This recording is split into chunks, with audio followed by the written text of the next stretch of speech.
Hey, what's going on, you guys? It's Matt, and I'm here today with a Nikon D3500, making a video for the students and staff over there at Ray Reynolds Middle School in Pasco, Washington. This one's for them. They're shooting on Nikon D3500s, and they were wondering about how to set a custom white balance and how to use the white balance. So I'm going to be showing you guys how to do that in this video today. The first thing we have to do is clear up a misunderstanding in that white balance has nothing to do with brightness or darkness of photos and everything to do with the color of your photos. If you've ever taken photos and they've turned out too blue or too orange, it's because you have the white balance set incorrectly. So the first thing you need to know is that anytime we have the camera in any of the auto modes, like right now this camera is in sports mode, we cannot change the white balance. The white balance is just set to auto and there's nothing we can do about it. And we just have to hope that the camera does the best job of getting the color of the photos correct, which it usually does. But once we get it out of auto and into a mode like shutter priority, like it's set to now, we can now control the white balance. And shutter priority is one of my favorite modes for shooting events in a yearbook classroom.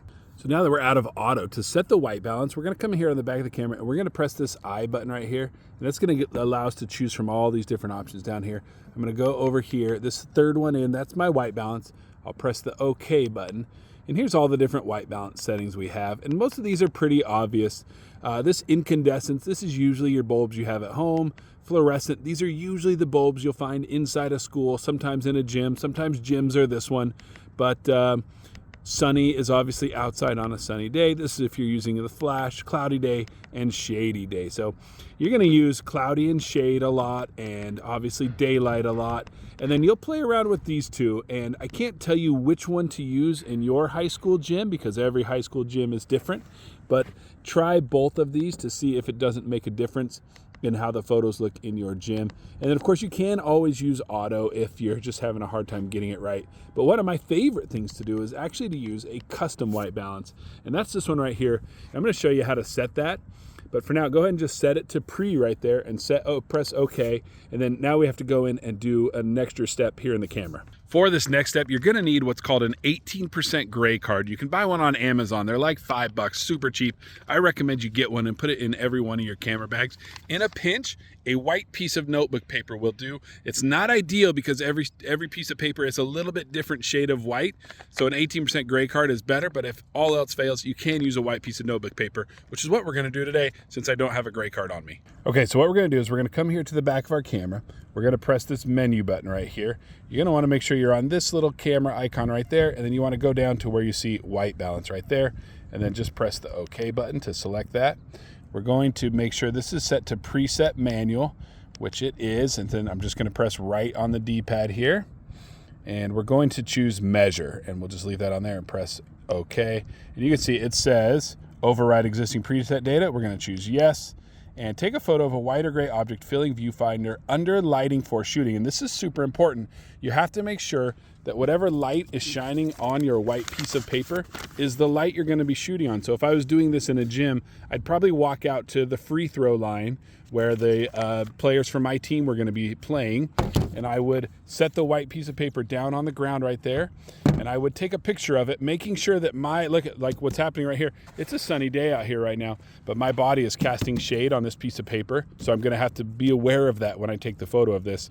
But make sure the light in the gym is shining on the piece of paper when you take the photo of it. And that can be a little bit tricky, but you can find a way to do it, I promise you.